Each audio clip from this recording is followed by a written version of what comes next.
kami dari PKR, kami telah bincang soal ini dan kami yakin ini adalah kerana tindakan barisan dan Perdana Menteri dengan secara aktif, dengan secara bersungguh-sungguh cuba menarik mereka ini dengan cara-cara yang bermacam-macam pujukan dan bermacam-macam insentif lah kata orang, ya. Dan ini telah pun diberitahu kepada kami.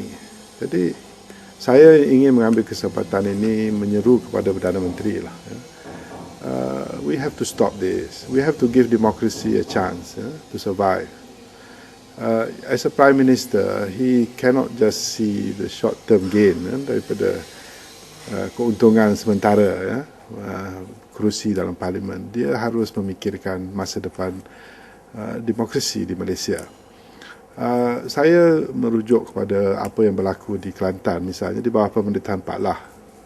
Kelantan masa itu barisan hanya 1 atau 2 kerusi kurang daripada majoriti. Tapi Pak Lah pada masa itu, dan saya masih ingat masa saya dalam UMNO dan dalam kepimpinan UMNO Kelantan masa itu, Pak Lah memberi pesan bahawa tidak sekali-kali kita boleh menggunakan apa-apa cara untuk suruh orang lompat ini, kerana itu tidak bermoral, bertentangan dengan prinsip dan sebagainya, ya. Dan inilah sepatutnya teladan yang kita contohi, ya. Kerana pilihan raya lah masanya parti menang, parti kalah, ya, dan pemimpin dipilih. Jadi kita kena hormati keputusan itu. Tidak ada artinya kita ada demokrasi, tidak ada artinya kita ada pemilihan. Lepas itu bila kita tidak cukup, kita menggunakan cara-cara lain untuk memilih ataupun memujuk wakil-wakil rakyat untuk melompat, ya. Saya juga nak merujuk kepada teladan Tun Razak sendiri, ya. Tun Razak selepas Mei 13, dia ada emergency untuk menyelamatkan negara ini. Dia bubar, Parlimen dibubarkan. Dan dia tidak perlu kembalikan demokrasi. Dia boleh berkuasa terus kalau dia mahu masa itu. Tetapi dalam masa 3 tahun, Tun Razak mengembalikan Parlimen, kerana dia nakkan negara ini diurus dan ditadbir secara demokratik. Jadi inilah teladan-teladan Perdana Menteri yang dahulu. Jadi saya harap Perdana Menteri sekarang pun, inilah masanya 2008 adalah masa demokrasi berkembang. Soal kita setuju tak setuju dengan dasar itu soal lain. Ini soal pemilihan rakyat. Rakyat telah pilih. Dan Perdana Menteri kita telah menunjukkan tidak hormatnya kepada demokrasi ini dengan apa yang berlaku di Perak. Cukuplah. Perak itu kita kira, janganlah kita rosakkan negara ini dan sistem demokrasi negara ini dengan kita berterusan dengan cara ini. Jadi kita dalam satu keadaan, we are in a very critical point in the history of democracy and parliamentary system in our country. So I appeal to the Prime Minister, yeah? Let politics be more honourable lah. Let politics be about policies. Let politics be about leadership. Let politics be about service. Biarlah politik itu bertumpu kepada dasar. Dan jika rakyat pilih kita menanglah. Kalau kalah, kita usaha lagi next time. He is the only man who can do that. He cannot allow his operators to run wild with all sorts of offer. Jadi sebab itu saya harap the Prime Minister, as I say, I appeal to him.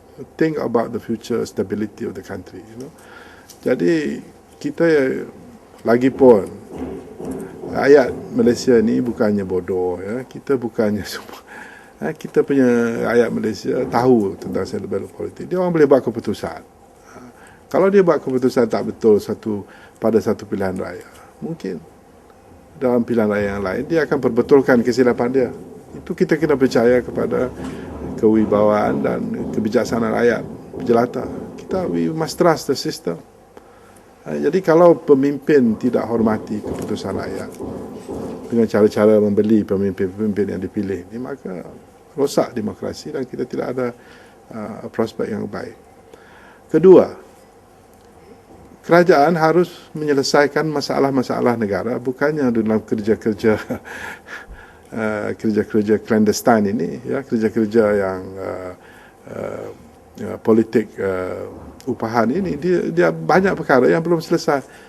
Kita punya trade agreement dengan negara-negara besar belum selesai. Kalau Singapura dan negara lain telah selesai dengan Amerika, bilateral arrangement, kita belum. Kita belum selesai soal pelaburan asing ke negara kita. Kita belum selesai soal subsidi. Hari ini satu dasar dibuat, besok ditarik balik. Kita belum selesai soal nak bungkus ikan pun kita, kotak ikan pun kita tak boleh selesai. Kita tidak boleh selesai soal Petronas, soal minyak, soal pengurusan minyak dengan telus. Perjanjian kerajaan diketepikan. Banyak benda yang belum selesai. Banyak benda yang ekonominya yang menurun. Dan Perdana Menteri sendiri, dia sendiri sukar dihormati, dia tahu. Dia dalam golongan pemimpin-pemimpin antarabangsa, dia tahu dia sukar untuk mendapat audience dengan pemimpin besar. Sudahkah dia dapat bertemu dengan Obama, sedangkan Bambang akan bertemu dengan Obama misalnya. Sudahkah dia dapat bertemu dengan Perdana Menteri British? Perancis itu tak kira lah, kita beli kapal selam tu, dia jumpa lah kita. Tapi sudahkah, jadi tahap kita dalam dunia politik, dalam kepimpinan tinggi dalam dunia, kita menurun. Jadi inilah harusnya tumpuan Perdana Menteri. Itulah sebabnya mereka hanya hidup tahu dengan two-thirds. Sudah sampai masanya BN selesa dengan apa majoriti pun.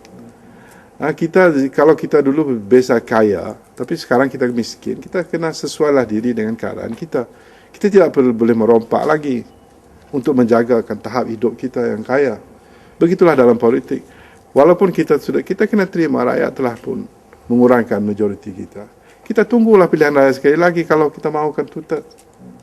Jangan kita menggunakan cara ini supaya kita dapat ubah suai lagi kursi-kursi dalam parlimen, supaya kita kekal lagi, kita menggunakan cara-cara taktik yang tidak halal dan tidak bermaruah ini.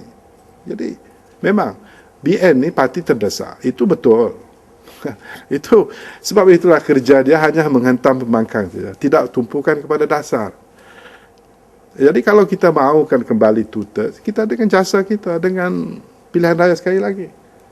Kalau new economic model ini membangunkan negara kita dengan baik dan rakyat merasakan puas hati, kalau One Malaysia ini dapat memberi kesejahteraan kepada semua, maka tewas pembangkang sudah tentu.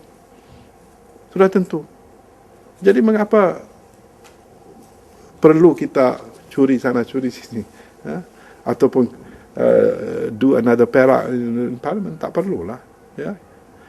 Perak pun dah selesai, dia dah dapat. We will fight another round lah, tak apalah.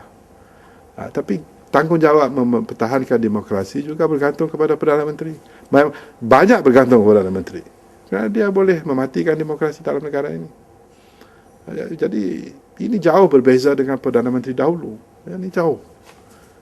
Saya ingat lagi, macam saya kata tadi lah, Pak Lah kata no, we cannot get them to kalau dengan cara-cara yang tak halal, tak boleh.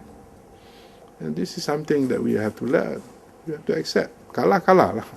Lagipun dia bukan kalah, dia orang ada 100 berapa. There is enough to pass any law that is this good law. Cukup. Apa yang gila sangat dengan 2/3 ni untuk apa? Why is this obsession with two-thirds? Hanya orang yang rakus kuasa, yang tidak faham dengan cara lain untuk mendapat sokongan rakyat. Why is so big about two-thirds? Do you think what? England has become the great nation today because England House of Commons two-thirds bila? Tak pernah dalam sejarah dia ada two-thirds. Semua opposition very strong. Baru sebab tu negara demokrasi strong. Do you think America is number one country in the world because they have two-thirds? Do you think Japan is number 2 in the world because they have two-thirds? No. Because they have good government. Because the opposition makes them good government. Because kerana opposition yang kuatlah kerajaan mereka terpaksa bertahan, terpaksa lebih kreatif, terpaksa betul, tidak rasuah. Kalau tidak jatuh.